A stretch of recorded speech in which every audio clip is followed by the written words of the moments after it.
अस्सलाम वालेकुम। मेरा नाम प्रोफेसर डॉक्टर मोहम्मद मुज्तबा है। मैं प्रोफेसर हूँ साइकाइट्री डिपार्टमेंट गुलाब देवी हस्पताल लाहौर का। आज हम जिस मौजू पे बात करना चाह रहे हैं वो मौजू है सोशल एंग्जाइटी डिसऑर्डर।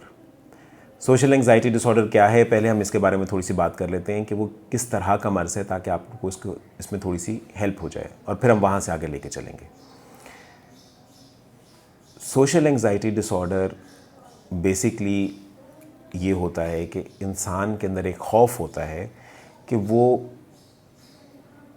जब भी किसी सोशल सिचुएशन में जाएगा, शादी ब्याह, किसी प्रेजेंटेशन में, किसी लोगों के मजमे में जाएगा जहाँ पे उसको बोलना पड़े, वहाँ पे उसकी तबीयत ख़राब हो जाएगी।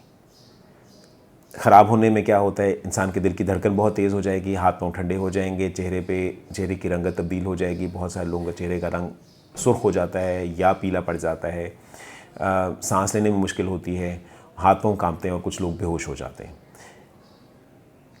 उस एम्बैरेसिंग सिचुएशन, ऐसी सिचुएशन जिसमें ये फ़िक्र हो कि भाई लोग मेरा मजाक उड़ाएंगे, तो उस एम्बैरेसिंग सिचुएशन से बचने के लिए इंसान हर किस्म की सोशल गैदरिंग्स अवॉइड करना शुरू कर देता है। सोशल गैदरिंग अवॉइड करने का मतलब ये होता है कि आप शादी ब्याह में जा रहे हैं, अगर जाना है तो सबसे पिछली वाली सीट पे बैठना है, ज़्यादा लोगों से इंटरेक्ट नहीं कर रहे हैं। अगर कोई बहस हो गई तो फ़ौरन उठ के आ गए कि भाई मेरे मुंह से कुछ गलत निकल जाएगा, सब मेरा मजाक उड़ाएंगे और मैं परेशान हो जाऊँगा। तो वह जब आप कहीं जाएंगे तो आपको ऐसा लगेगा कि लोग मुझे देख रहे हैं।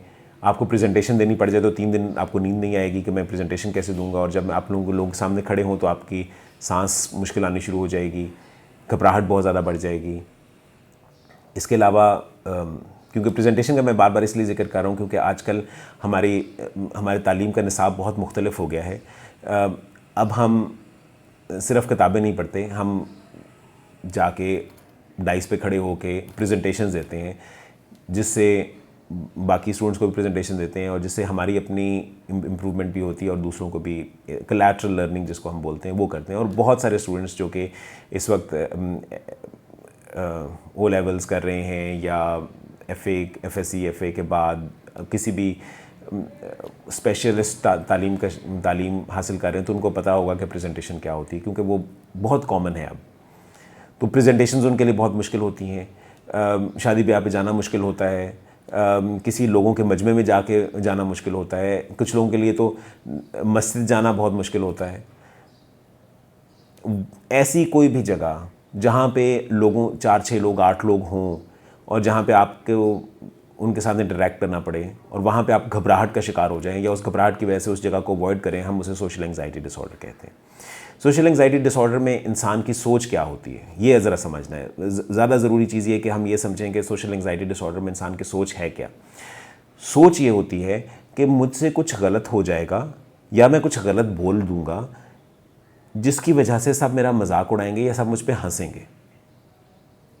एक फियर होता है नेगेटिव इवैल्यूएशन का, या कि मेरे बात करना या मेरी प्रेजेंटेशन की परफॉर्मेंस इतनी अच्छी नहीं होगी कि लोग ये समझेंगे कि मैं बिल्कुल एक माठा सा स्टूडेंट।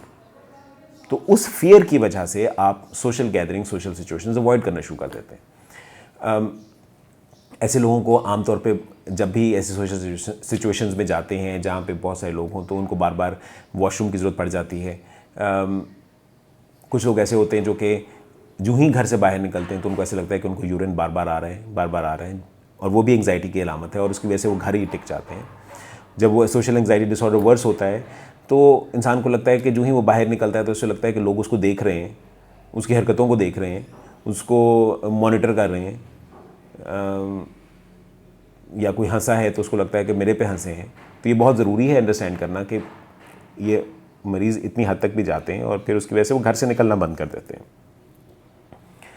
सोशल एंग्जाइटी डिसऑर्डर बहुत ही ट्रीटेबल और आसान बीमारी है, बिल्कुल भी ज़्यादा लंबी नहीं है। प्रॉब्लम ये होती है कि जब हमारे पास मरीज़ आते हैं तो वो 8-10 साल से इस बीमारी का शिकार होते हैं, तो उसमें हमारे हाथ थोड़े से टाइट होते हैं कि हम कहते हैं अच्छा अभी दवाई आपको कुछ अर्सा खानी पड़ेगी। लेकिन अगर किसी बंदे को सोशल एंग्जाइटी डिसऑर्डर 4-6 महीने से स्टार्ट हुआ है तो हम उसको विद इन 1 to 2 मंथ्स ठीक कर सकते हैं, बिल्कुल 100% कर सकते हैं। अगर किसी को 8-10 साल से तो फिर हमें कुछ टाइम लगता है, जाहिर है ऑब्वियसली कुछ टाइम लगेगा, लेकिन जब हमें टाइम लगता है तो फिर हम उसमें भी 100% रिकवरी फिर भी लेके आते हैं। लेकिन उसमें ज़रा टाइम ड्यूरेशन बीमारी की, इलाज की बढ़ जाती है। इस इलाज में 2 तरह के इलाज होते हैं। एक होता है दवाई का इलाज, वो भी हम करते हैं, साथ में हम कहते हैं बातों से इलाज, वो साइकोथेरेपी, वो भी हम करते हैं। दोनों मिला के हम इसका कॉम्बिनेशन में ट्रीटमेंट करते हैं और उससे 100% रिकवरी होती है।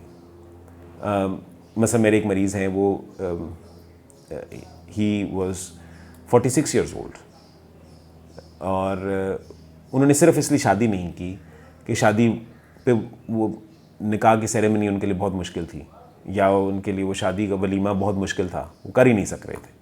तो 16 साल उन्होंने अपनी ज़िंदगी के घर गुजार दिए कि मुझे ये काम ना करना पड़े। सो अल्हम्दुलिल्लाह he is fine now, he is married everything. और इसी तरह के मरीज़ हमारे पास रोज़ आते हैं और ये बहुत कॉमन होता है कि वो अवॉइड करते हैं सोशल सिचुएशंस। अगर वहाँ चले जाएं तो वो बहुत घबराए रहते हैं, वो अपने आप को अलहदा रखते हैं। वो अगर टीचर उनसे कोई सवाल पूछ ले तो वो बहुत ज़्यादा घबरा जाते हैं। उनके लिए वो क्लासेस अटेंड करना मुश्किल होते हैं जिसमें इंटरैक्टिव ज़्यादा हो। सोशल एंग्जाइटी का इलाज जितनी जल्दी हो जाए उतना आसान है, क्योंकि वो बढ़ती जाती है और इंसान को आखिर में सिर्फ घर तक महदूद कर देती है।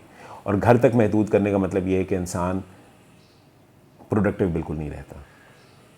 तो इस बात को थोड़ा समझिए और इस बात को अंडरस्टैंड कीजिए कि सोशल एंग्जाइटी डिसऑर्डर भी बहुत बड़ी बीमारी है जिसको हल करना बहुत ज़रूरी है। बहुत बहुत शुक्रिया आपका।